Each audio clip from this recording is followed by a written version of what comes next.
sky. No more tears to dim the eye. All is peace forevermore on that happy golden shore.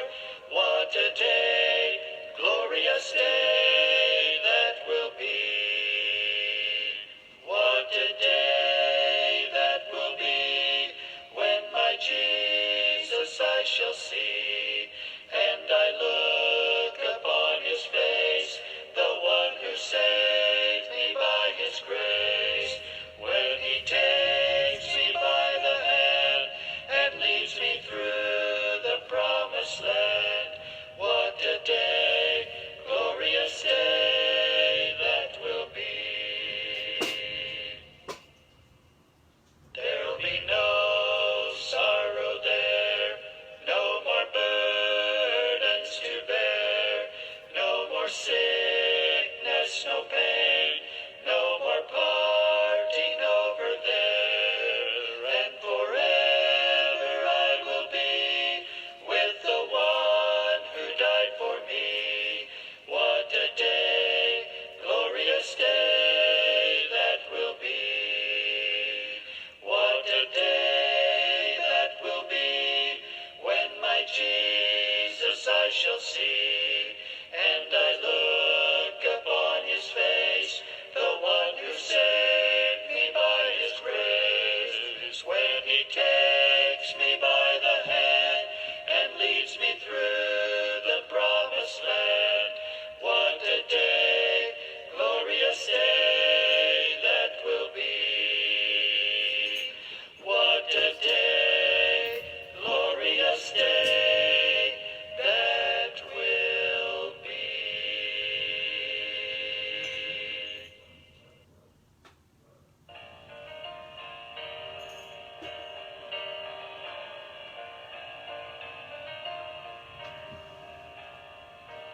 Lately I've been thinking as I look all around me. Seems by the signs that we're soon gonna be leaving. The bridegroom is coming to take us all away.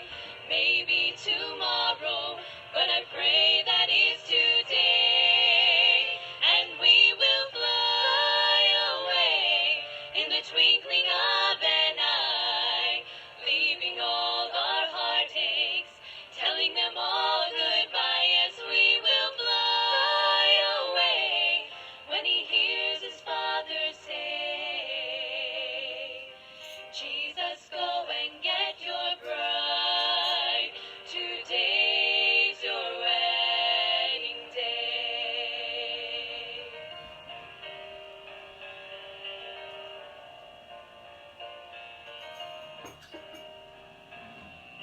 Now when we see the bridegroom on a cloud in the sky, will he be telling you hello or telling you goodbye?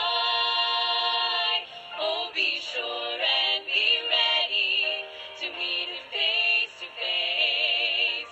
We've got to fight the good fight.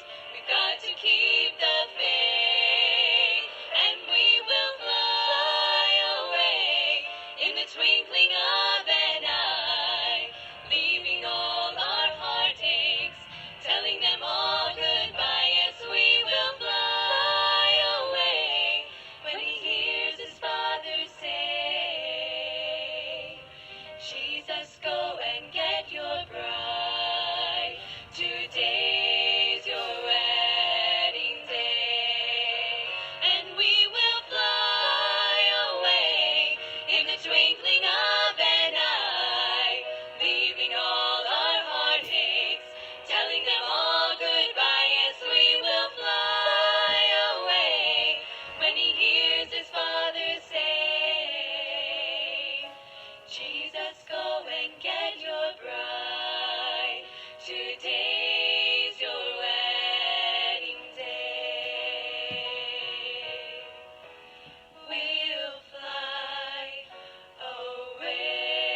Okay, so magandang gabi po mga kapatid sa iba't ibang lugar, mga kaibigan na sumusubaybay sa live stream po ng Magnified Bible Truth Baptist Church.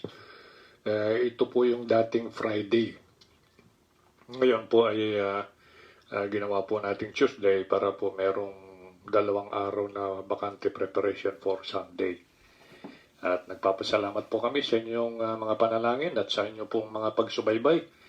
Pagkat ito po ay ginagawa natin para po sa pangalan, na po sa kapurihan, karangalan at kalwalhatian po ng Panginoong Jesucristo. Kaya mabuhay po siya, purihin natin at patuloy po tayong magsaya sa Kanya. Yan naman po sinasabi ng Psalm 37 verse 4, Delight thyself in the Lord, and He shall give thee the desires of thine heart. Maganda po yun sa lahat po ng mga Kristiyano, kung naniniwala, lahat po tayo may desire. Pag may desire tayo, ibig sabihin, prayer, no? Desire mo, yun ano, ikikimkimin mo na lang yung desire. So sa gabi pong ito, ay sana po may handa natin ating mga sarili, pero babatiin muna natin yung mag-anniversary bukas, 38 nata, yung si Pastor Efren Quirante at si Sister Medi, no? Bukas po yun. So magkakaroon po sila ng renewal and reaffirmation ng kanilang vow. Bukas po. So lalakbay po tayo bukas. At sila po isasamahan doon. At sasagawa po natin yung ceremony. At kami po ay nagagalak sa lahat po ng mga kapatid po sa iba't ibang lugar na patuloy na sumusubaybay sa live stream na ito, no? Whether po yan ay Sunday evening, Huwebes, tsaka yung Tuesday po natin. Sunday morning po kasi ay nagtitipon po doon sa simbahan, no? At yun po yung pinaka-service muna namin ngayon kasi iniwasan muna namin yung morning tsaka evening. Okay na po yung at least yung morning. At meron naman live stream. In addition dun sa Sunday night, yung nga pong Tuesday at saka Thursday. So, may mga ilang po tayong listeners dito. Kaya yung iba po ay regular na po. At yun lang po mga regular, napakalaking blessing na po yun sa amin na nagme-minister po, no? At itong mga kasama ko po, inihahanda yung facility para po ay kung wala sila, hindi ko may isagawa at mag-isa ito. At maraming salamat po sa gawa ng Panginoon sa buhay namin at buhay ninyo. So, Merly Season. So, ito ay friend po natin sa Facebook. At siya po ay nakasubaybay last Sunday.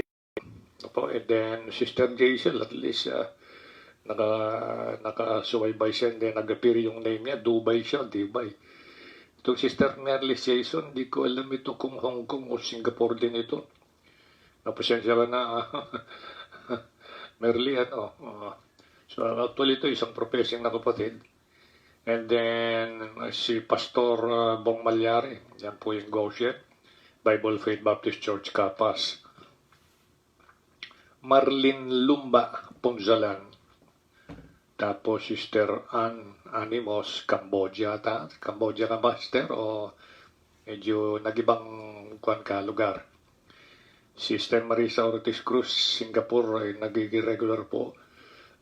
Just want to mention those who are in other countries, ano, upang maging challenge naman po sa ating lahat dito sa Pilipinas, no, na ang in-expect po natin, siyempre expectation po natin bilang magkakapatid dito sa malapitan ay siyempre yung mga miyembro ng Magnified Bible Truth Baptist Church, yung walang sawang panalangin.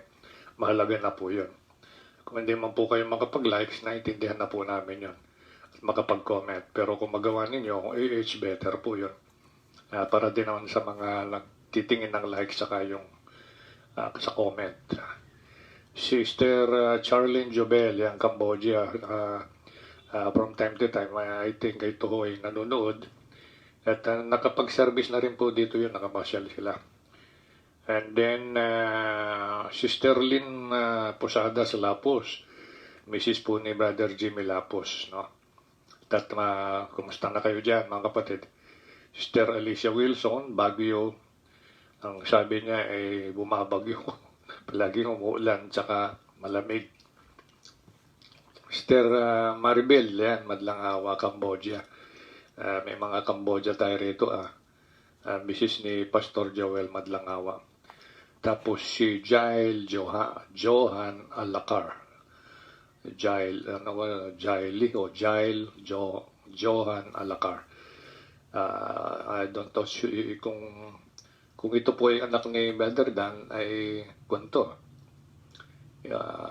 New York sila. Kaya si Brother Dan din po ay patuloy na sumusubaybayan. Makikita natin kung wala sa comment, nandun siya sa likes. Thank you very much po sa inyong pagsuporta. Yun lang po mga ganito ay nakaka-inspire na po yan. Kakapagbigay po ng kalakasan sa buhay spiritual. Nagbibigay ko ng hamon. Parang inspiration po, no? Dahil may mga kaluluwa na talagang nais kumain ng salita ng Diyos. So, tayo pong lahat ngayong gabi ay sumaglit sa panalangin.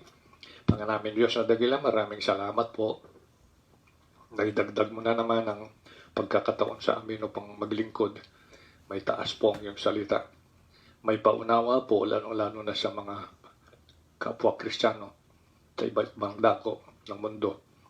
Ang tungkol po sa aming harapin balang araw, ito yung sa Judgment Seat of Christ. And then, nais mo pong i-detail kahit paano, pamagitan niyang magsalita, yung mga inahanda mo na mga crowns na isusuot, i-award sa mga deserving na mga mananampalataya upang kahit paano ay lubos ang iyong kagalakan. Dahil kami po ang bumubuho po ng body mo na ikaw yung aming head as the body of Christ na po.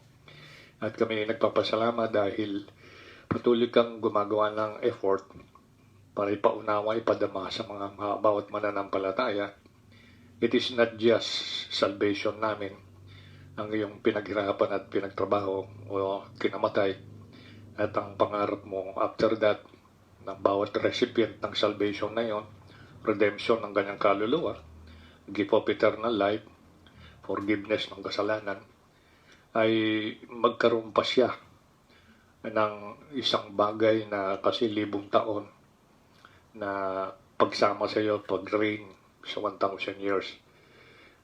Kung alam lang po ng bawat Kristiyano, aming Ama, ang mga katotohanan nito nakasulat sa Manalaklat, pamagitan po ng kanilang masidhi, pagnanais na matuto nito at makabasa, ay alam po namin magagalak sila na malaman na darating ka, sasalubungin mo kami in the air, doon po yung meeting place.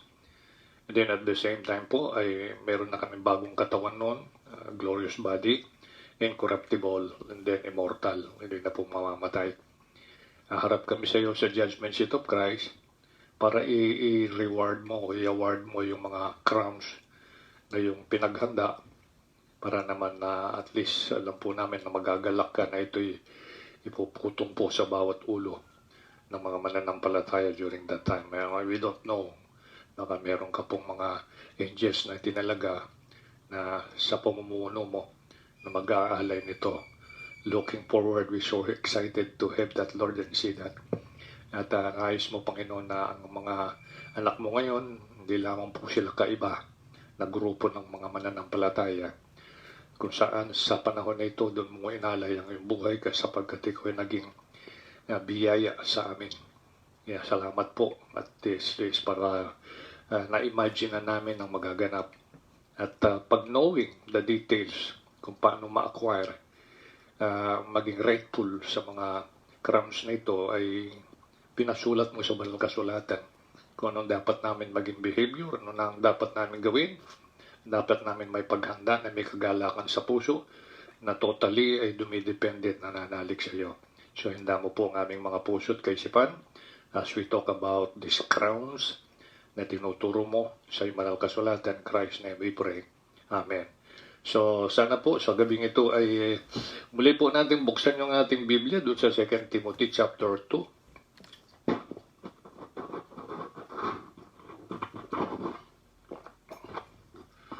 Doon sa 2 Timothy chapter 2, 11 to 14. Nag-usapan po natin yung kinds of crowns to be given at the judgment seat of Christ.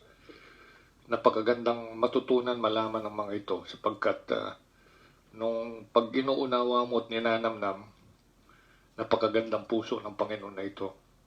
Pagkatapos may alay ang kanyang buhay, tinapos ang kanyang mission para doon, ay nabigyan ng lahat ng mga nanampalataya at tumanggap sa kanya ng buhay na walang hanggan para yun po yung buhay na ipamumuhay namin sa eternity, sa heaven, with you. And then at the same time, may napakaganda po na maramdaman Panginoon talaga. Kaya mga kapatid, yun sana dapat ay palagi nating isa-isip ito, no? So 2 Timothy 2:11-14, makikita natin yung statement dito. It is a faithful saying. For if we be dead with him, we shall also live with him. If we suffer, one should know this, verse 12, if we suffer, if po yun, we shall also reign with him. If we deny him, sa araw-araw nating buhay, testimony, ganyan, activities, action, he also will deny us. Reigning po ang pagdidenial po yan, reigning. Kasi yung bungad, if we suffer, ang suffering po hindi naman necessary na ikaw po ay kailangan mapugutan ng ulo kaya mapako sa cross. Ang suffering, marami pong iba't ibang form. Kung tumapat sa iyo yun, halimbawa, sa iyong pananampalataya, nagpapatotoo ka ng buong puso. Kaya alam mo naman na ang physical na kamatayan, nakatakda na yan. Naglilingkod di tayo naglilingkod, darating po yun. Pagkatandaan po natin. Lalo na po kayo mga kapatid sa Panginoon. Naglilingkod di naglilingkod, darating yun. Ayaw mo man, pero kung darating na yun, ay hindi, walang makakapagpigil yun. So, at least ang kailangan po lang dito, paghahanda ng isang Kristiyano para doon sa mga big events na kanyang kakaharapin, sapagkat yung po yung lubos na kagalakan ng Panginoon makita ang kanyang mga anak na dito ay matibay at matatag na nagpapatotoo na siya, na ikaw Panginoon ang aming, no? Na tagapagligtas at ikaw ay ang aming Panginoon sa buhay at ikaw ang magtatanggol sa amin sa araw-araw. So, and then sabi po dun sa verse 13, if we believe not yet he abideth faithful, he cannot deny himself. Of these things put them in remembrance, charging them before the Lord that they strive not about words to no profit, but to the subverting of the hearers. Yan, kailangan po talaga dito, bawat takbang po natin, may kapakinabangan. Alam niyo ba ninyo kung ano yung magandang kapakinabangan na idudulot ng Scripture? Puntan po yung chapter 3 ng 2 Timothy, verse 16. Yung bang all Scripture is given by inspiration of God and is profitable for what? Doctrine. Yung matuto ka, malaman natin po yung mga katotohanan, what is right, doctrine po yun. And then at the same time, tinuturo din ng Panginoon what is not right. So wala ho tayong may excuse dito, no? And then, alright, nagkamali ka. So, kinukorek ka, nire-reprove. So, nandito po yung next, profitable for correction. So, pag nagpakorek ka, may profit yun.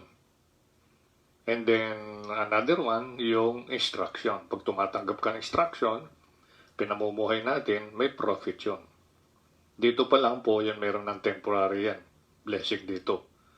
But, pamagitan ng ating attitude, according to the Scripture, kung tumatapat po, ang katapat nito ay isang crown. So, hindi lamang po dito ang kapakinabangan. May kapakinabangan pang walang hanggan. Kaya nga po yung judgment seat of Christ, kailangan yan po yung palagi natin titignan. Yung pagbabalik po natin sa Savior dito, looking unto the blessed hope, na yan po yung ating Panginoong Jesucristo. Kaya dito mga kapatid, mahalaga po na matutunan natin to. And then we discuss last Tuesday, the crown of incorruptible, o yung incorruptible crown, the crown incorruptible. Yung mga tao rito, pagdating sa paligsahan, ay talagang disiplinadong mga yon. Maraming mga tinitimpi sa sarili para yung kanilang pangarap na manalo, magkaroon ng award o reward, sabihin natin trophy. okay, ay talaga po nagsisikap po yan. Talaga marami ho silang mga pinipigilan sa pagnanais ng kanilang body. And then may mga sundalo ho rito talaga tapat sa kanilang serbisyo. Kasi po dito ay mapapansin natin dito ay ito ay tinatawag ding Victor's Crown. Ito ay Victor's Crown, itong crown incorruptible. Sa kanila dito sa lupa, kaya sinight po niya dito, ay nakukurap po yung mga trophy, may mga iba-ibang mga parangal. Kung minsan po, pag nilagay mo sa isang corner ng bahay o kaya sa isang display, maya-maya po yan, pag may nangapasok na mga ipis sa mga lamok, iniikutan lang po yan. Kung ngayon, yung iba naman nilalagay doon sa isang cabinet na may salamin. So, pero luluma din po yun. Hindi naman po talagang genuine na gold yun. Makikita mo na yung batik-batik, no? So, corruptible po yun. Yung sa atin, incorruptible. Yung matatanggap ng isang Kristiyano na nagiging katumbas nito, para dito katapat nito, incorruptible yan. So, masahan mo, so you'll be having an incorruptible body, immortal body, glorious body. So, natural lang ang katapat niyan, incorruptible crown. Kung mamit po natin yung requirements and the standard of incorruptible crown. So, natalakay na po natin yan. Mahalaga po yun at ang talakayin po natin ngayon, yung pangalawa. Ito po yung crown of rejoicing. Gusto ko pong pansinin ninyo yung term na rejoicing. Kasi, kaya nga may naisulat na dito sa Biblia, if you remember that, malibit nating i-quote. Pero you have to open your Bible para makita ho ninyo. Wala ho kasi dito sa notes natin dito. But kasi yung mga keywords sa Biblia, whenever na kayo po ay nakakarinig, nakakabasa, napakagandang pagkukulang po ninyo ng pansin. Marami pong i-reveal ang banal na espiritu. Revealer po yan 1 Corinthians chapter 2. Ang nire-reveal po yan, deep things ng Diyos. Kaya ang nakasalalay, nakadepende ho yan sa attitude natin. Deep things of God. Sabi ng Luke chapter 15, makita ho ninyo dun sa verse 7. The Lord Jesus Christ is speaking dito po, no? Sa verse 7 ng Luke 15. I say unto you that likewise joy, I want you to notice that word, joy, shall be in heaven over one sinner that repented, more than over 99 just persons which need no repentance. Kaya pag na-convert po yung isang kaluluwa sa effort ng mga believers kay Kristo, mga Kristiyano totoo, napasaya mo po ang langit, sabi rito. Joy shall be, sabi niya, in heaven over one sinner that repented. Kung naging dalawa pa yan, naging tatlo pa yan, sa yung effort. Kaya ang iniisip mo lang kasi it is your duty, it is my duty, it is our duty, na talagang umakay po tayo ng kaluluwa. Dalhin po natin sa Panginoon for salvation kasi siya yung Savior, hindi naman ikaw. Hindi naman ang religion. Huwag na natin gayahin po yung other religion na kailangan daw pumasok ka muna sa religion. Kaya may mga effort sa mga yan Makikita ninyo yung walang kumpay, may daldalang payo, may daldalang bag. Tapos meron yung kunwari daw pinamimigay, tapos pinababayad, donation. Pag meron hong nagbigay, dun sa nagbibigay na yun, kanya ho yun. Hindi ho mapupunta sa kanila kasi yun ang kanilang pampalubag loob. And then, inulit po niya dun sa verse 10 ng Luke chapter 15. Likewise, I say unto you. Okay, yung verse 7, I say unto you, that likewise joy shall be in heaven over one sinner that repented. Sa verse 10, likewise, I say unto you, there is joy in the presence. Naragdagan po, no? Kung sino ang mga magkakaroon ng rejoicing doon. In the presence of the angels of God over one sinner that repented. Isa lang. Kaya huwag mo namang isipin na makaisa lang ako, okay na ako. Huwag naman. Huwag naman. Di po, pinapaalala lang tayo kasi ito yung crown of rejoicing.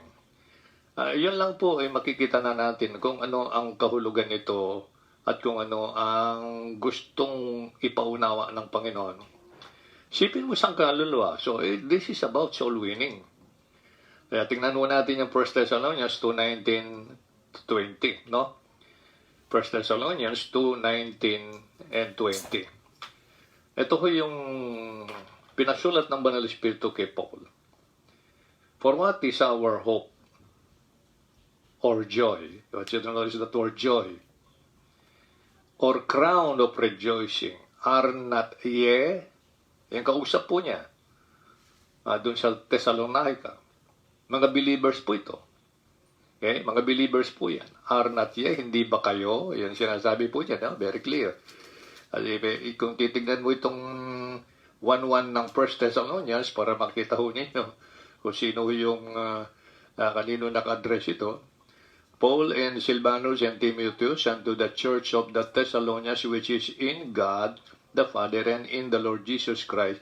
Grace be unto you and peace from God our Father and the Lord Jesus Christ. Have you noticed that? Ito yung mga body of believers na kay Kristo o nasa Diyos at kay Kristo Jesus. Kaya yan po yung pagpapakilala. Ang lahat po ng mga nakain kay Kristo, spiritual na po yan, hindi po local church. Ayan po yung ibabango niya, yung mga pumanaw na, no, doon sa mga nakaraang mga years, and then yung nabubuhay, nakain po lahat yan Kasi sinabihan po yung mga nabubuhay, tayo pinaupo na sa sanggalangitan kanya. Ephesians 2:6. Sipin mo, spiritually, nakaupo ka na doon kasi nakain ka nga kay Kristo spiritually. Kapag hindi po naintindihan ng isang tao, subukan mong ipaliwanag yan sa mga tao na wala kay Kristo. Ang alam lang nila, pag sila'y pumasok doon sa iglesia, o anuman church, o relihiyon, dahil sa bautismo sa tubig, akala ho nila na kay Kristo, hindi ho. Lalo na literally, kung sasabihin nila, ito yung iglesia ni Kristo. Ito yung totoo. Ito yung binili ng mahal na dugo. Ito yung ililigtas niya. Siya yung ulo. Kita niyo yung logic na yan, So, pero hindi po nila alam yung spiritual na bagay na kung paano maging inyong tao kay Kristo. Hindi ka na pwedeng maging kay Kristo physically sa pamagitan ng joining mo sa local church. Organization po yan, hindi po organism. Ang organism, there is only one spirit dwells in the body of believers. Pag sabi natin body of believers, lahat ito po yung mga mananampalatay kay Kristo. Alam nila kung anong nangyari sa Calvary, alam nila kung anong meron sila. Alam nila kung sinong Savior. Alam na nilang kanilang kalagayan. Spiritually nakain na sila kay Kristo in heavenly places. Physically, membro sila sa isang local church. So, hindi po lahat ng membro ng local church, physical po yan Okay? Nakikita. Kasi, ay nakay Kristo po yun, spiritually. The only way na main ka kay Kristo ay sa pamagitan ng spiritual birth. Kaya si Nicodemus po, bagaman po ito ruler of the Jews, hindi niya naunawaan nung talakayin po ng Panginoon yung tungkol sa spiritual birth. Paano ako makakapasok sa tiyan ng aking nanay? Sabi niya, kung matanda na, di physical po ang nasa isip niya, ang naintindihan niya. So, mga kapatid, kung ikaw ay tunay na Kristiyano, this is you, na somebody God used na mawin ka.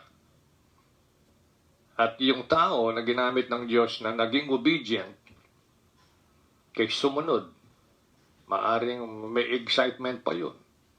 Maaring sa oras na yun, medyo gutom pa yun. Pero ginamit siya ng Diyos, ma-reach out ka, o kaya makarinig ka nung kanyang sasabihin. Yan po yun. So, na-win ka, nagkatuwa sa langit. Kaya may joy. Kaya ito'y crown of rejoicing. What is our hope? Ano yung aming pag-asa? Or kagalakan? Or crown of rejoicing? Hindi ba kayo in the presence of our Lord Jesus Christ? Kailan? At His coming. For you, kayo, are our glory and joy. Inulit-ulit yung joy. Pansinin nyo, dalawa din ang joy doon sa Luke 15. Napansin niyo. So mga kapatid, itong crown of rejoicing, ito ay soul winner's crown ito. Soul winner's crown. Yung bang nang may effort, talagang may burden, umakay ng kaluluwa, kung isa lang muna at a time, or mas maganda kung makagawa ka ng iyong home Bible study, mawin mo yung lahat ng miyembro ng pamilya doon na buo na talaga yung isip, katakot-takot na rejoicing sa langit yun. Sipin mo, no? Kung 4 yun, 4 na rejoicing yun doon. Isa lang. 4. Alright, so this is a soul winner's crown. Makikita po yan sa screen. Be given at the judgment seat of Christ to those dedicated and faithful witnesses of the Lord Jesus Christ at His coming, for leading people to the Lord Jesus Christ to get saved. Yan lang po yung hinahanap ng Panginoon. Kompleto ka na, kumbaga sa armaments, may haharapin ka rin, may digmaan dyan, battle yan eh. May mga kokontra, may mga mangungutya. Aray talagang gagawin na talagang pagpipigil, tatakutin yung mga tao maaring mahal niya sa buhay, kay kamag-anak, kakilala, ka-close niya. Manuwalan din, yung mga ganun ba, no? Yung bang i-discourage sila. May battle po yun. Pero bakit, ano bang dapat natin katakot? Kaya nga, hindi ako natatakot kung ano man sabihin ng tao, gawin ng tao, sabi ng Hebrews chapter 13. Bakit? Pinanghawakan niya yung sinabi ng Panginoon, yung promise, I will never leave you nor forsake you. So every time we move, every time we act, every time we do the soul-winning effort, kasama natin ang Panginoon. We have His Spirit in us. We have His words. Yung words niya po ay tinawag na sword. At ito ay powerful po ito. Sabi ng Hebrews 4:12. Kaya mga kapatid, wala ho tayong dapat ikahiya. Kundi, bawat effort mo, burden, panalangin mo sa Panginoon na sana ay ikaw ay lead niya sa isang kaluluwa na nais niyang maligtas sa pamagitan ng pagdadala mo natin ng good news of salvation. Kaya kailangan po i-dedicate natin ang ating buhay. Maging tapat tayong witnesses. Yan lang po hinahanap niya. Sinong in-expect pa ng Panginoon mag-win ng kaluluwa? Kundi tayo. That is why nagtalaga ho siya ng mga pagtitipon. Now, talagang as much possible lahat ng mga tunay na mananampalataya, they have the copy of the book. Meron na tayong teacher right away sa araw-araw at buhay natin. That is the Holy Spirit. Siya po yung teacher natin. 1 Corinthians chapter 2 verse 13. Inananahan po sa atin. Di ba ninyo alam na kayo templo ng Banal Espiritu? Sabi ng 1 Corinthians 6:19 and 20. Therefore glorify God in your body and in your spirit. Kaya yan lang po yung nais ng Panginoon. Isipin mo, pinakakain ito, inaalagaan, iniingatan. Then, dinideliver yung food. Pag may attempt yung devil, evil na hindi mo nakikita dyan, hidden, yung invisible enemies, siya po yung nagpuprotect sa'yo. Di mo ba alam yun? Kasi, very clear naman po yung 1 Peter chapter 5 verse 8. Kaya kailangan vigilante po tayo. Pag sinabing vigilant, kailangan po dito, palagi tayong alerto, palagi tayong aware. Baka ho kumikilos ang devil sa ating paligid, sa mga activities natin, para pigilan. Yung pong ginagawa natin para sa pangalan, kapurihan, karangalan ng ating Panginoon. Yung pagwiwin ng kaluluwa. Ayaw ng devil magsaya ang langit. Gusto ng Panginoon, kaya nga siya na yung bumaba para ibigay na sa lahat ng tao yung payment noong eternal punishment ng kasalanan. Binayaran na po niya. Wala na pong may excuse yung tao. Wala na. Very clear na po yan sa Biblia.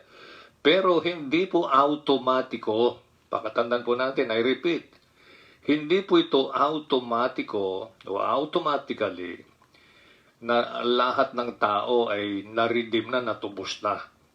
Kaya mali ho yung tao. Makikita ninyo yung mga ibang religion, di ba tayo, tinubos na ng Kristo sa Calvary.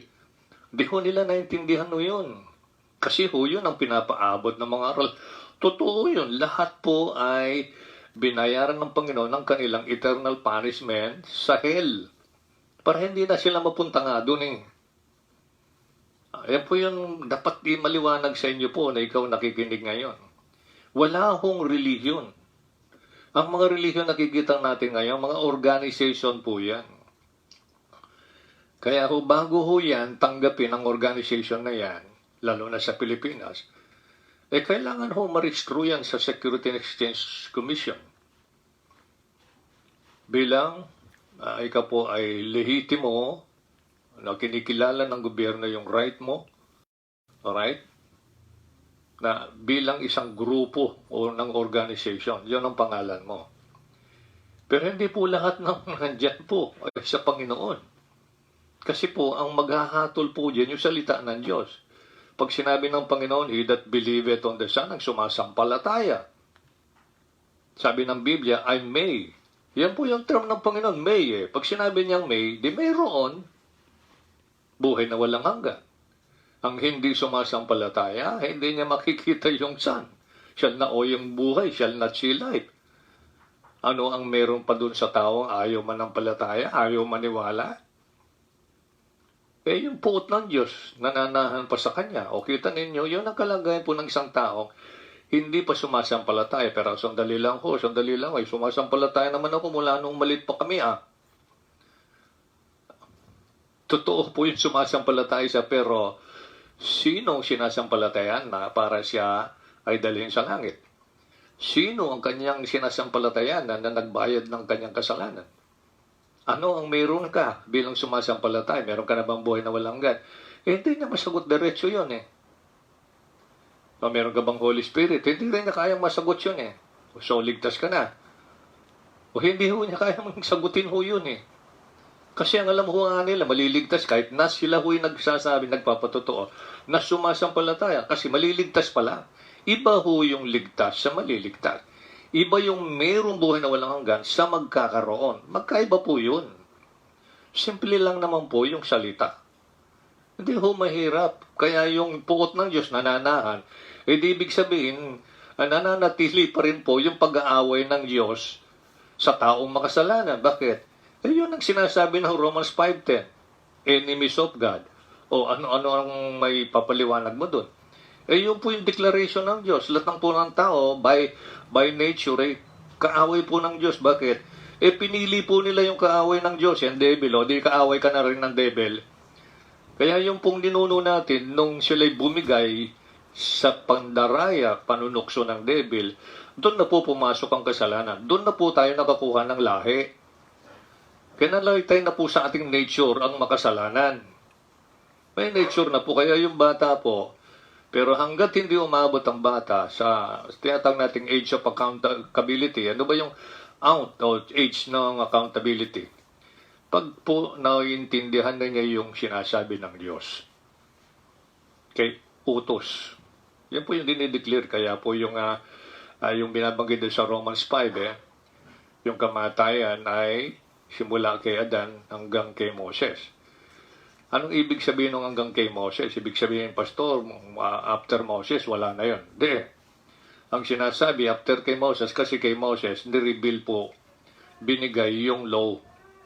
Yung batas, yun ang nagre-reveal kung ikaw ay nagkasala o hindi. Yun po yun. Pag hindi mo naintindihan yan, inusyente kang bata, wala kang pananagutan. Inusyent ka nga eh. Wala kang pananagutan sa parusa sa impyerno. Ikaw ay automatically heaven ka the moment na namatay yung bata na wala pang pagkaunawa at pagkaalam sa nilalaman ng kautusan. Kasi dineclare ng kautusan, sabi ng Romans chapter 10, all have sinned and come short of the glory of God. And then the wages of sin is death, sabi ng Romans 6:23. So yan po yun. Kaya nga hanggang kay Moses, yun na po ay bigay ng Panginoon para yung tao wala nang ma-excuse. Kasi diniklara na po ng kautusan, lahat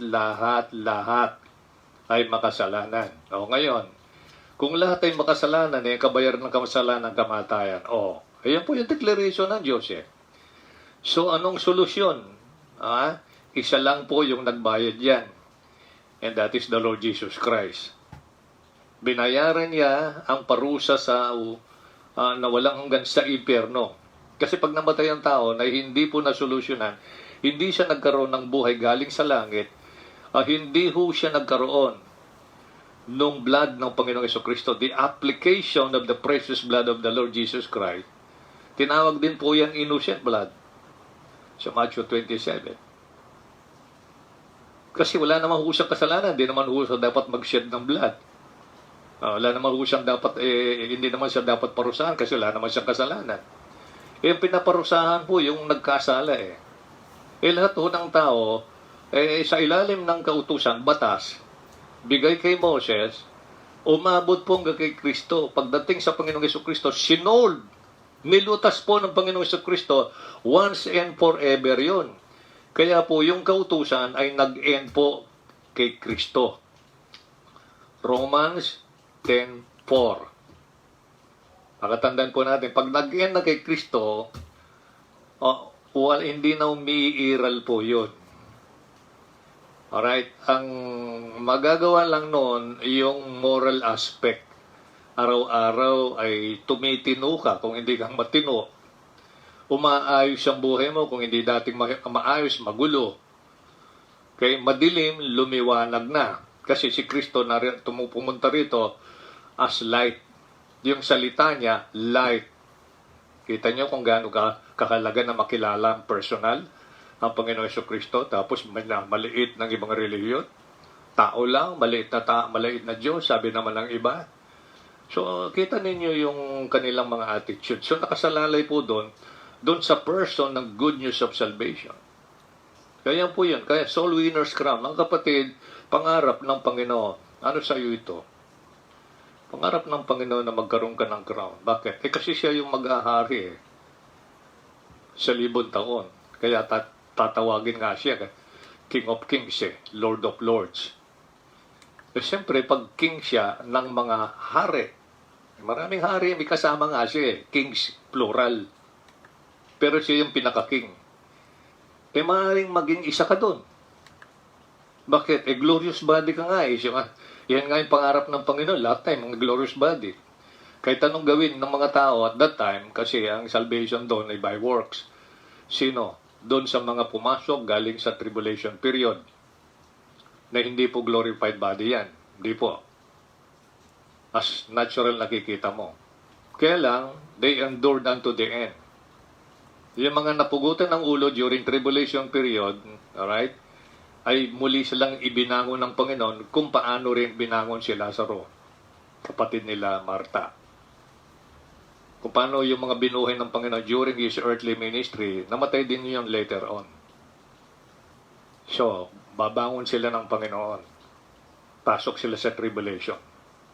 Dahil pinanghawakan po nila yung sinabi ng Panginoon, endure unto the end, yun ang Matthew 24, verse 13.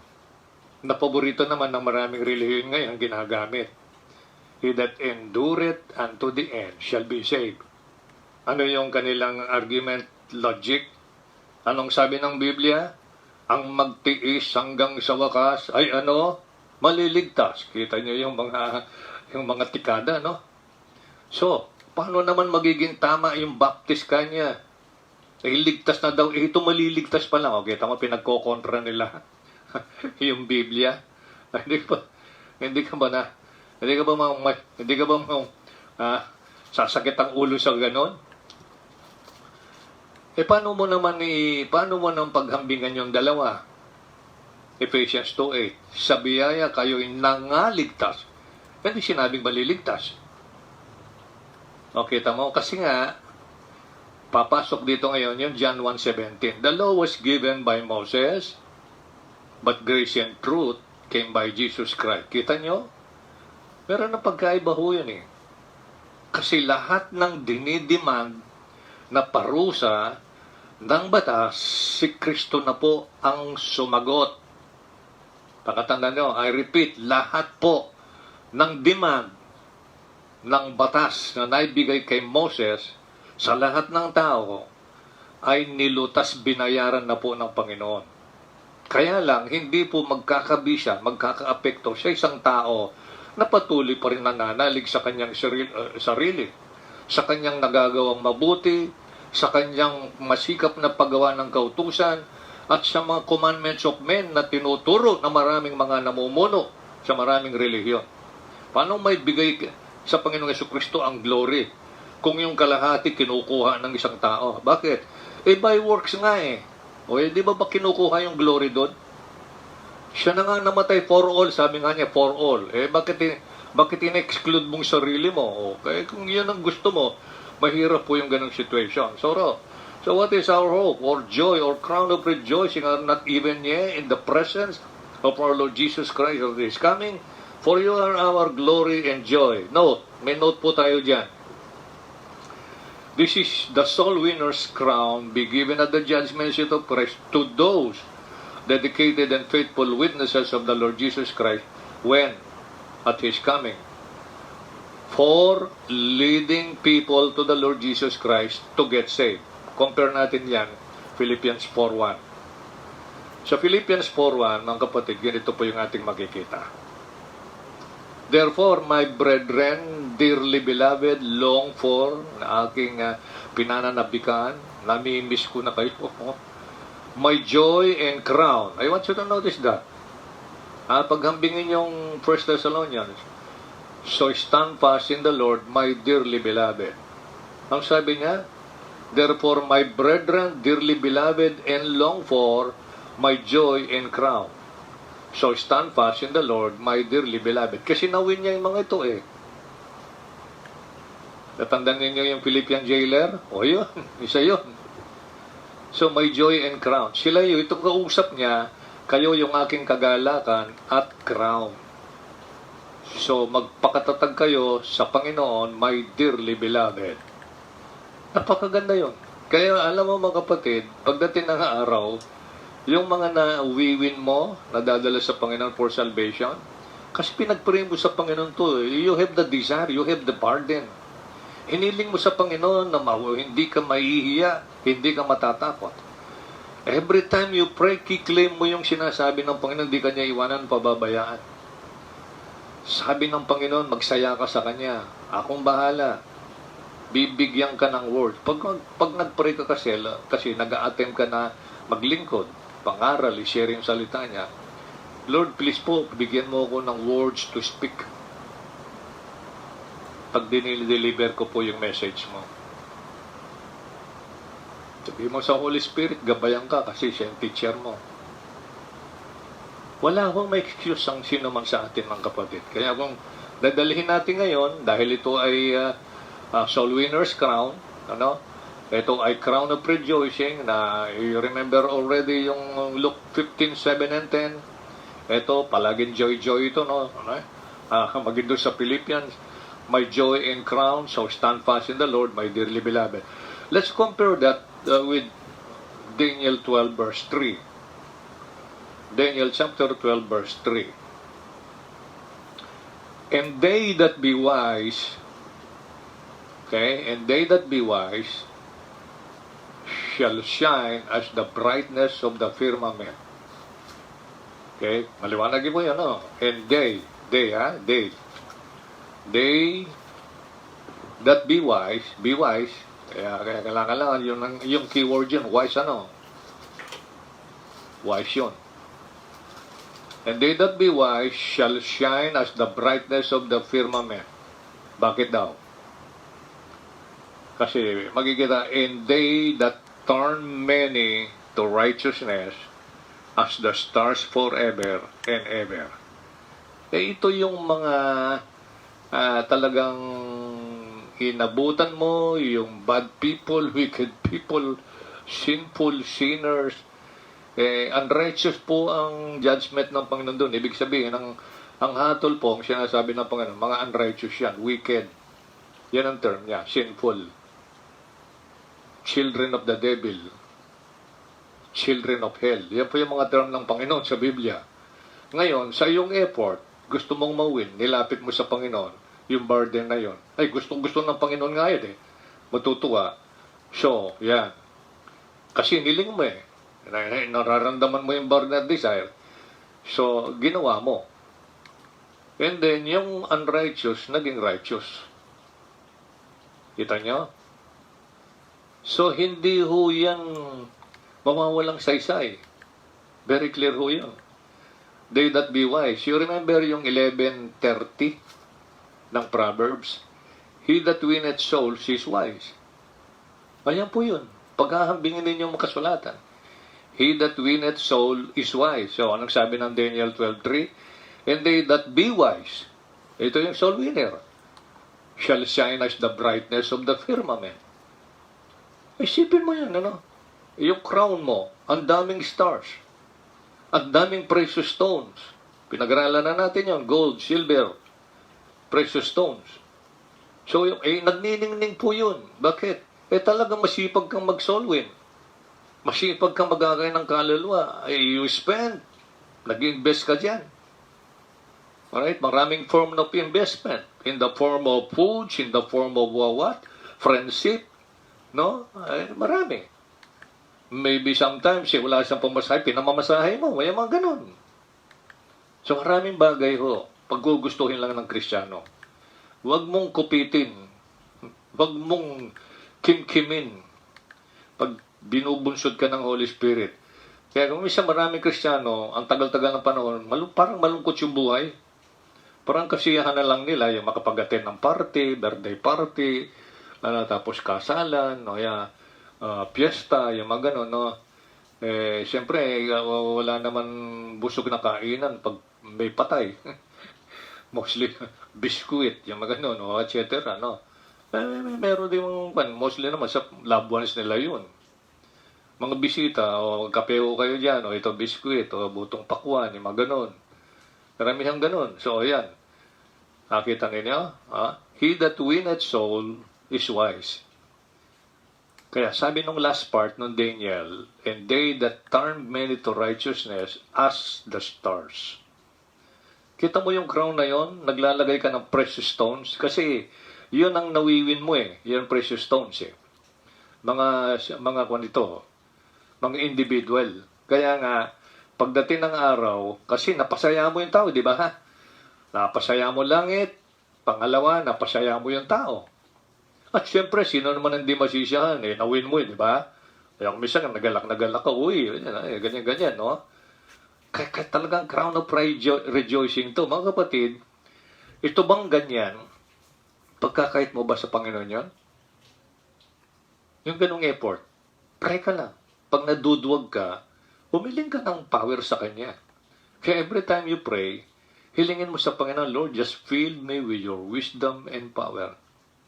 Tulungan mo po ako, may sa pamuhay yung gusto mong buhay. Okay? May ibahagi ko yung gusto mong may bahagi ko. Ganun po puro ang prayer. Leo, pag nakita ng Panginoon, totoo sa heart mo yan, mamamangha ka na lang, nililin nararamdaman mo Mainit mainit Hindi ka nahihiya. Pag-approach mo sa tao, nakangiti ka, masaya ka Kaya huwag kang mag-soul win kung ikaw ay may mabigat na dinadala sa puso mo, nakasimangot ka. Baka yung dinatnan mo, masaya ikaw hindi pwede ho yun. Hindi wise po yun. Alam ba niya kung ano yun? Waste. Yung tira, W-A-S-T-E, waste. Okay? Hindi po wise yun. Kikita po natin yun. He that winneth soul is wise. Ngayon, titingnan po natin yung 1 Peter 2. Okay, para at least makatapos tayo kagad dito, dito na tayo magtapos. Para sa ganun, next, yung number 3. May 5 major na ito ay halos ito yung itinuturo. Pero, merong ini-imply yung scripture, as I always say, na may dalawa pa. Okay, may dalawa pa. Pero okay na, agree ako dun Pero titingnan mo natin. Malay natin. Kasi bakit naman? Ano naman kaya ang justification? Ano yung valid truth o yung truth dun? Na kung bakit ito ay masasabi mo, Pastor Angel, na ito ay posibleng crown. I'm not saying na gaya po ng mga nakasulat dito, yung pinag-uusapan natin, yung crown incorruptible, crown of rejoicing, ganyan. Tapos susunod, sa next Tuesday, pag-usapan natin yung number 3. Then 4-5. Pagkatapos ng 4-5, ayun, saglitan natin yung dalawa na yun. Minsang bugay yun. Para makita natin. Pero napakagandang mapansin ng bawat isa. At ako naman ay kumbinsido, ay sigurado ito. Kasi yung attitude ng tao nakasalalay kasi dito eh. Foundational kasi yung dating eh. Kaya kapag ikaw ay soul winner, may foundation ka na eh. Okay? At gaya ng mga lumaki na, mga bata pa nangaligtas na, tapos lumago sa ministry, na-expose na sila sa gawain kabanalan, paglilingkod sa Diyos, pagpupuri sa Diyos, yung mga ganon. So, sila ay galing na dun sa primary, yung basic foundation. Ang pinag-usapan dito, yung tool and yung training foundation, nililipap mo. Kaya si Timothy, makikita ko ninyo rito, bukang bibig, dalawang sulat ni Apostle Paul kay Timothy, kasi ho siya ay pinalaki nung lola at nung nanay. While ang tatay ay nag-solwin ng bread, soul bread, breadwinner pala, yan. Breadwinner, tatrabaho. Kaya kung ikaw ay talagang gusto mong maging virtuous na babae, nanay, review mo yung Proverbs 31. Napakasipag niya. Nagmamadaling araw pa yun. Inahanda niya talaga kung anong inahanda. So, suggestion ko sa inyo yun. Kayo mga kababaihan. Hindi lamang dun sa mga paborito niyong ginagawa. Pasyalan niyo doon kasi behavior yun. When you have that behavior, tatapatan ng Panginoon the same kind of spirit. The same kind of spirit. 1 Peter 2, 3-6. In connection to our crown of rejoicing. Soul winning ito. Why nakikita natin dito involve yung mga precious stones, at ilagay natin dun sa mga unang bahagi. May mga stars dito, may mga stones na iba-iba.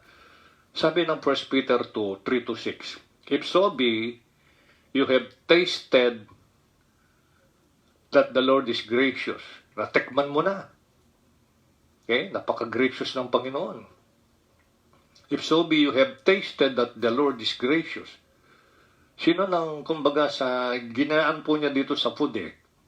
Pagkain, some kind of food, no? Tasted that the Lord is gracious.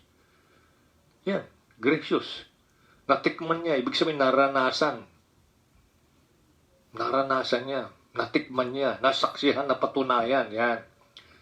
To whom, sabi ng verse 4 ng 1 Peter 2, coming as unto the gaya ng a living stone, disallowed indeed of men, but chosen of God and precious. Kita niyo yun? Stone, then precious. Kasi yung sadyaho niya rito, kaluluwa. Kapag hunawin ng kaluluwa, sumasaya sa langit, pati na yung mga angels nandoon. Kita nyo? Kaya ho ang Panginoon, nung siya'y pumarito, siya po ay nabuhay as a living stone. Although living stone na siya, precious na, sabi ng Biblia, ayaw po ng maraming tao, disallowed, alright, indeed of men. Naranasan niya yun. Kaya pag nararanasan mo yun by continued refusal ng mga tao, rejection, reproach na ginagawa pag ikaw ay nagwiwin sa kanila. Meron ganun. Ngingiti-ngiti yan, tatawa-tawa yan. May body-bading kasama yun. Habang nagpapaliwanag ka. Tapos ano ang paghahalin tulad sito sa verse 5? So, sabi dito, to whom coming as unto a living stones, disallowed indeed of men, but chosen of God and precious. Sa verse 5, yeah.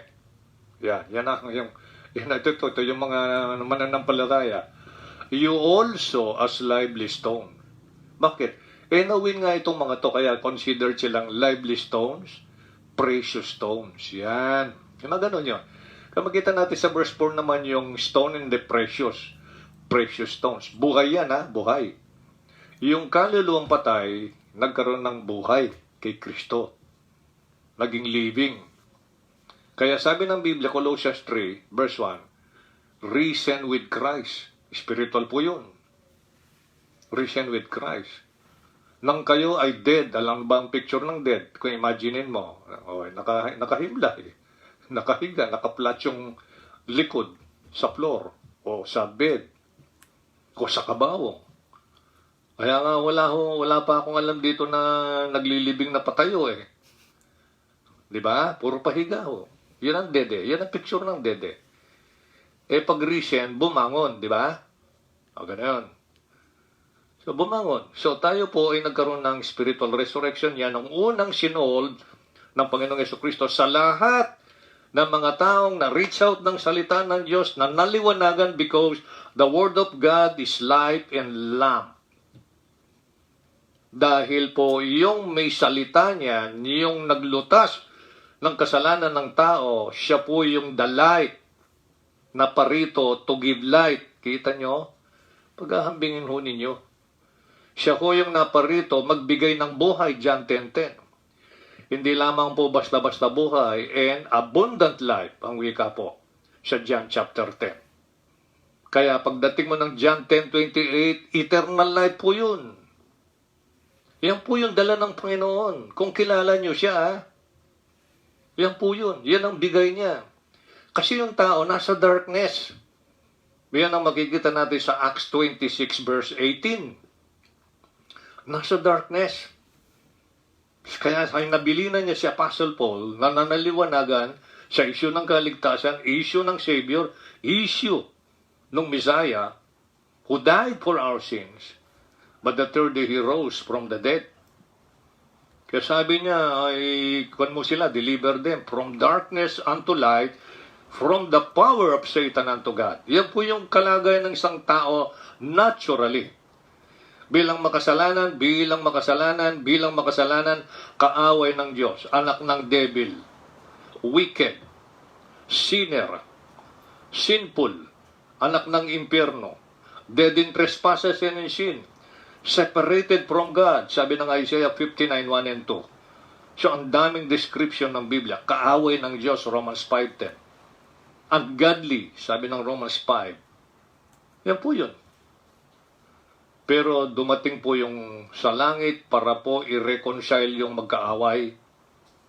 Yung dead in trespasses and sin, bigyan yan ng buhay. Kita nyo, yung nasa darkness, ililipat niya sa liwanag. Because He is the light, ang kanyang salita ay light. Kaya yung gospel po tinawag na light of the gospel, glorious gospel. Kita nyo, pag naunawaan ninyo yung mga salita ng Diyos, kayo mga nakikinig, kaya ikaw mga kapatid, no? Really appreciate yung desire mo ba? Saludo ako sa iyo, sa totoo lang. Masaya ako. Pag nakikita ko, ako'y nagpipreach ng gano'n, tinitignan ko yung mga miyembro, kung anong attitude nila dun sa kanilang upuan. Attentive ba? Maaaring tinitignan ba niya yan? Sini-check nga. Yun po yung magandang attitude. Kung nagpunta ka lang sa simbahan, para doon mo lang iidaos yung antok mo, huwag ka na pumunta. Labanan mo yung antok. Inom ng tubig. Basta't desire mo. At saka isa, para maiwasan yung antok, huwag kang magpuyat. Yun lang po yun. Tuloy natin ang basa, ha? Dahil dito na tayo magtatapos sa particular na crown na ito. You also, as lively stones, built up a spiritual house. Kita nyo? Spiritual house. An holy priesthood to offer up spiritual sacrifices acceptable to God by Jesus Christ. Napansin niyo yung term na acceptable to God? Anong natatandaan niyo yung word na yun, acceptable? Saan? Meron ba kayong verse doon?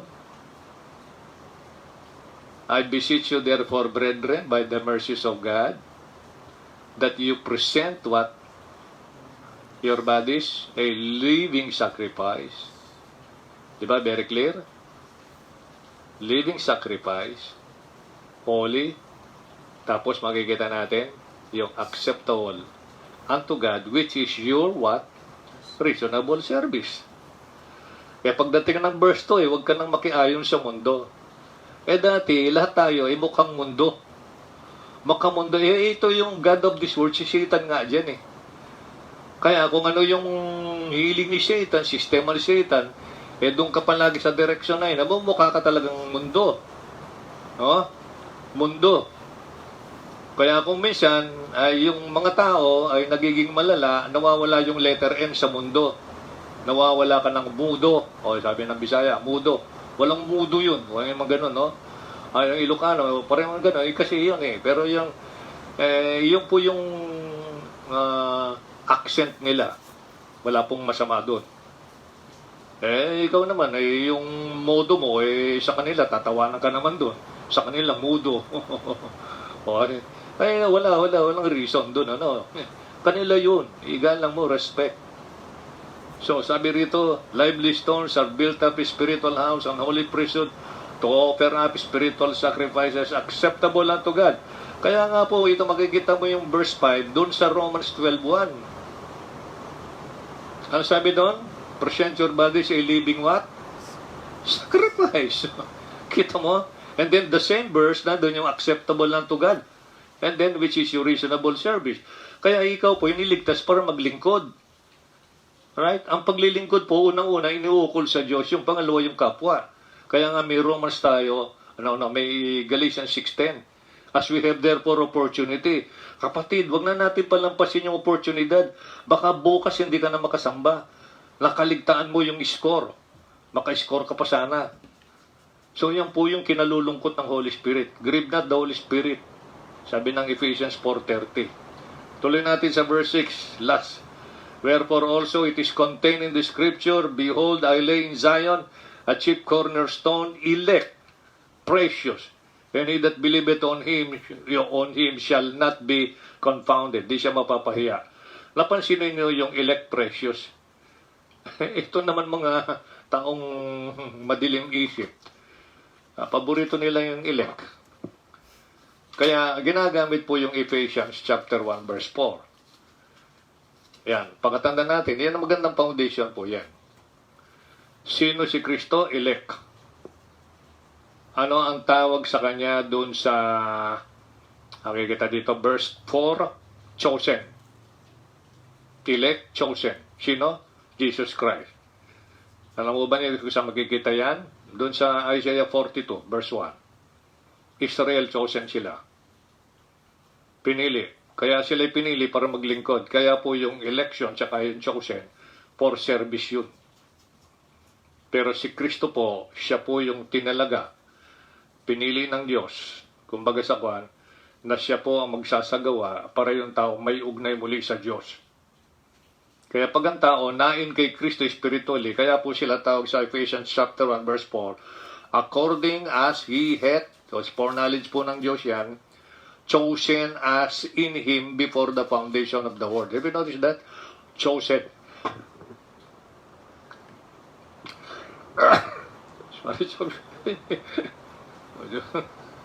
Chosen. Sorry. Chosen po tayo in Christ. Kaya yung lahat ng nakain kay Kristo, chosen sila. Hindi sila chosen para maligtas.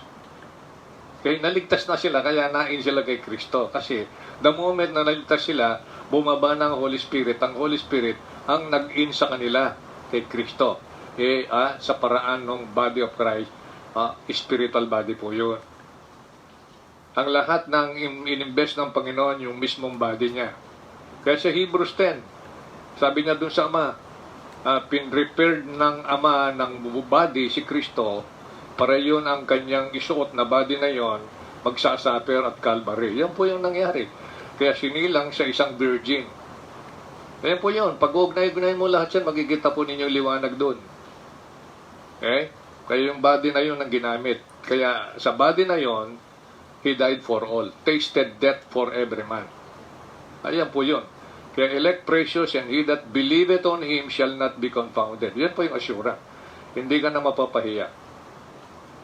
Nakain ka na kay Kristo, wala nang pwedeng mag-alis sa iyo doon. Wala. Practically, kahit ni-deny mo, di na-deny sarili niya, ikaw ang talo.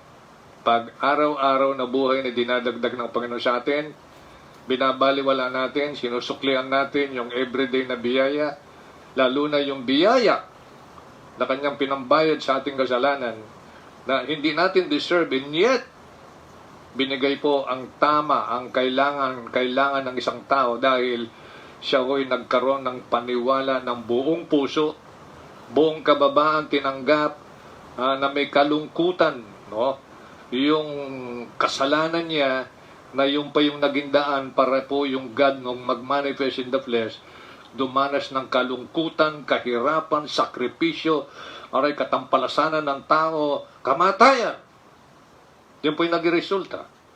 Alam mo, kung imagine lang po natin bilang mga Kristiyano, kung nakikinig ka kapatid, yung nangyari sa Calvary, kasi ayaw mo kasing i-review yun eh. Umpisan mo doon sa Isaiah 53. Then puntahan mo doon sa mga end part ng mga Matthew, Mark, Luke, and John. Ano ang katampalasan ang ginawa sa kanya? Nagreklamo ba, kumibo ba, gumante? Hindi. Kasi yun ang mission niya. Bakit? Dahil mahal ka niya. Para sa iyo yun, para sa akin. Para sa ating lahat. Sana madama natin yung kahalagahan nun. Pagsariwa palagi sa isip mo yun, napakasarap maramdaman sa puso mo yung kanyang pag-ibig at care. Nananalangin ka, nagpapasalamat ka. Lord, kung di mo lang po ako niligtas sa iyong biyaya, na-imagine ko ang aking sarili. Impyerno akong walang hanggan, sinusunog, conscious, wala nang magawa. Kahit pa ipanalangin ako ng mga nandun na mga mahal sa buhay kaibigan, wala na. Di na may lilipat. Kaya i-review niya Luke 16. Siya pa ho yung nananalangin, yung nasa impyerno, nakiksusumamo, sana magpadala ng someone or somebody sa kanyang iniwanang mahal sa buhay para hindi rin sila makaranas ng ganon. Tignan mo, sipin natin kung banayad yun. Ayaw ng Panginoon lahat yun mapahamak yung tao sa impyerno. Kaya nga, naisulat pong mga yan for our learning. Ngayon, tayo naman mga Kristiyano, niligtas sa biyaya, ang sarap ng buhay natin. Okay? Ang ninanais lang ng Diyos hanggat may opportunity ka. Kasi buhay ko pa tayo eh. Yan ang opportunity. Gawin na natin, let us do good unto all men. Kasi He died for all. Kung sino, lahat, panawagan sa lahat ng believers all over the world. Ay kung lahat ito'y kikilos, maraming mga believers madadala sa paanan ng Panginoon. Kaya lang, pag hindi kumikilos sa mga Kristiyano, hindi nakikilos, paano magsasaya ang langit kung walang nawiwin na kaluluwa? Basta't may effort nandun. Not necessarily lahat ng effort mo ay merong kaluluwang maliligtas. Hindi ho. But nakita ng Panginoon yung effort mo. Kasi maging doon sa Old Testament, umiiyak na nga mga propeta like Jeremiah, the weeping prophet. Oh? Umiiyak na nga ho sila. Dahil ayaw paniwalaan sinasabi nila. Sinowa na lang. Eh, tinatawanan. Isipin mo, ilang years niyang binubuo yung ark? Sila lang, mga pamilya, nangaligtas. Kasi sila lang. Naakay niya. Napakagandang influence ng magulang yon. Kaya kung merong magulang na kikinig dito, ano ba nga, may influence ka ba sa mga anak mo? Na maakay sila sa kabanalan, maakay sila sa katotohanan, maakay sila sa Panginoon. So, kung minsan ako, marami akong alam. Parang walang influence. Kailangan may effort ka. Do sacrifice talaga. Kung kailangan, kung nandun ka na sa mataas na level, magbaba ka para ma-reach out mo sila. Ayan, samahan mo. Para unti-unti ilipap mo. Kasi ang Panginoon ang maglilipap eh. Na nasa iyo ang maglilipap eh. Okay, you just submit yourself. You became His vessel. Instrument. To lift that person up. Ayaw gumalaw. Ayaw natin gumalaw. Marahil, wala tayong pakialam. Parang tradisyon na lang, pasok, uwi, pasok, uwi. Pasok, upo, makinig, tayo, uwi. O yan na lang yung takbo ng buhay. Pag ang Kristiyano, gano'n na. Pero ayaw ng Panginoon doon. Kaya nga tayo pinaparinggan ng instruction, Sana mga kapatid, ang mga talatang ito, napakalaga, pakatandaan mo. Hindi ho basta-basta ito inihanda ng Panginoon. Pinangarap ho niya sa puso niya kung paano ikaw na nakikinig ngayon may pangarap ka rin. Magulang ka, may pangarap ka sa iyong mga anak. Bago kang mag-asawa, ibig sabihin, newlywed. Pangarap nyo yung anak nyo ay magiging ganito, ganyan. Na-imagine mo na, di ba? May kagalangan ka sa puso. So, anong ginagawa ng magulang? They work hard together. Maraming sakripisyo yan. Susubo na lang yan. Kung susubo, 7. Gagawin na lang 2, yung 5. Para dito yan. Para, ito, pag silang ni baby, silang ni junior, yan, yung ganyan. Ganito yung bibili natin sa kanya. Meron mga ganun, di ba? Napakasaya pagramdam yung mag-iipon ba? The same is true. Ito, ang buhay natin dito, para tayo nag-iipon. We are compiling records. We are compiling, rewards. Kasi, yan po yun ay ipipresent po Yahweh yan pagdating ng judgment seat of Christ. Sana po, ay naging blessing po sa ating lahat to. Rinawa po ay patuloy po tayo magkaroon ng effort. Share. And then, pag-pray mo kapatid, hilingin mo sa Diyos na gagamitin ka niya upang mag-akay din ng kaluluwa, mapatuwa mo ang langit. Kaya nga, nabubuo, hindi mo alam, nakakabuo ka ng crown of rejoicing. Sipin mo, yung sangkap yung kumbaga sa materials nun, nakiscore na ko ng ganito, na kaya, parang kinoconstruct mo yung crown mo. Parang ganyan. Ikaw nagpapaganda niyan yung may ilalagay sa'yo.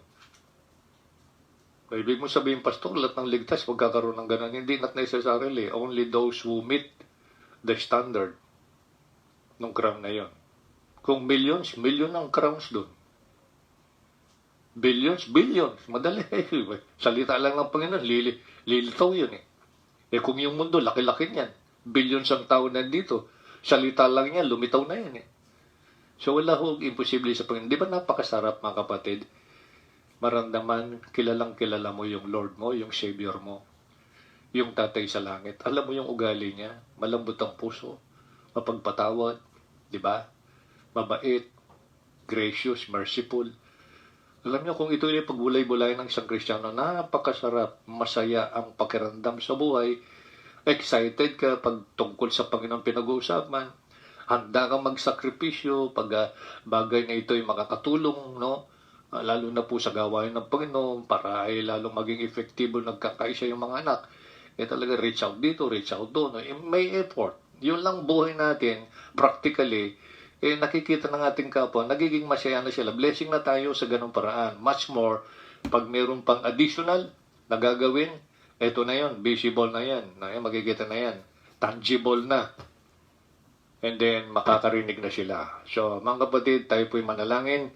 Really appreciate po your attention. Really appreciate your prayer as somebody is preaching like yours. Ang inyong lingkod. Thank you, Lord.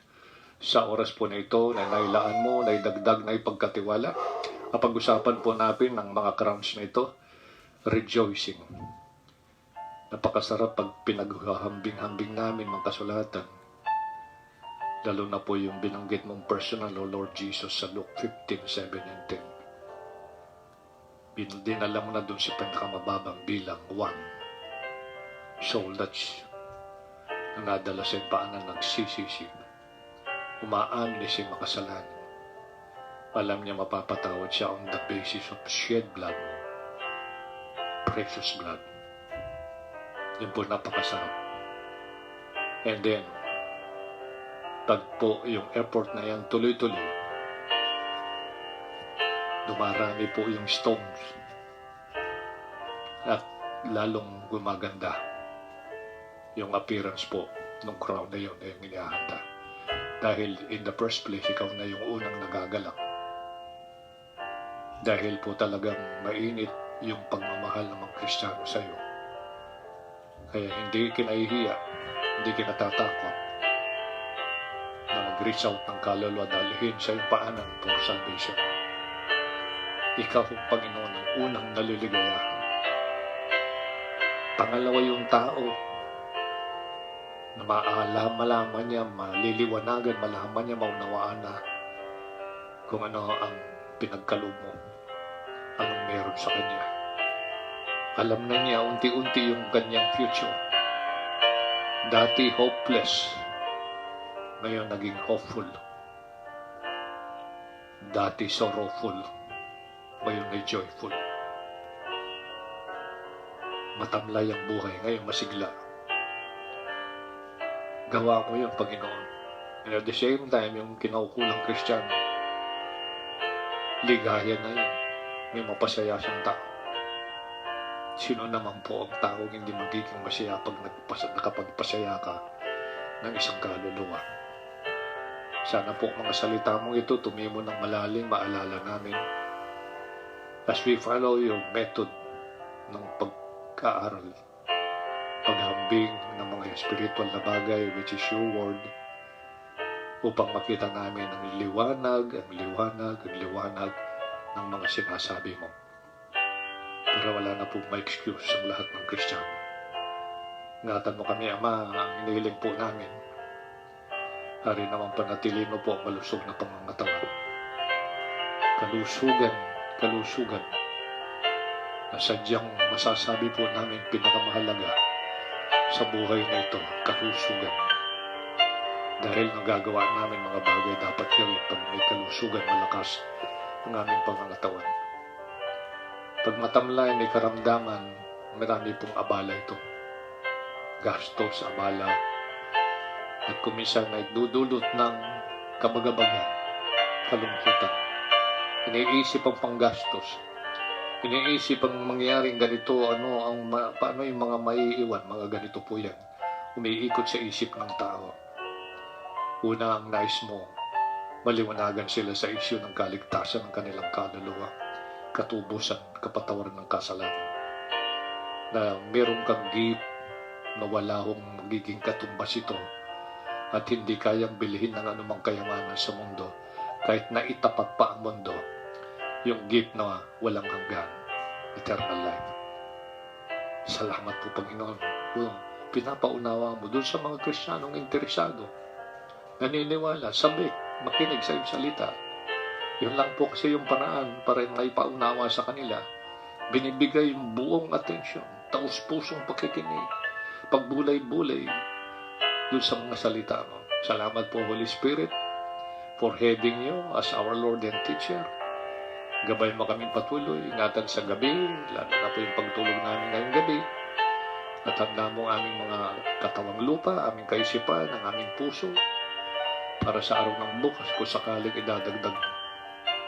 Napanalangin po namin ang aming pong mga pamunuan sa bansang ito na itinalaga mo dyan upang i-lead ang bansa nito. Ano man ang bagay na pwede nilang magawa para sa kapakanan ng physical, material ng mga mamamayan ay tulungan mo sila, Lord. Dahil ikaw pong nagtalaga doon.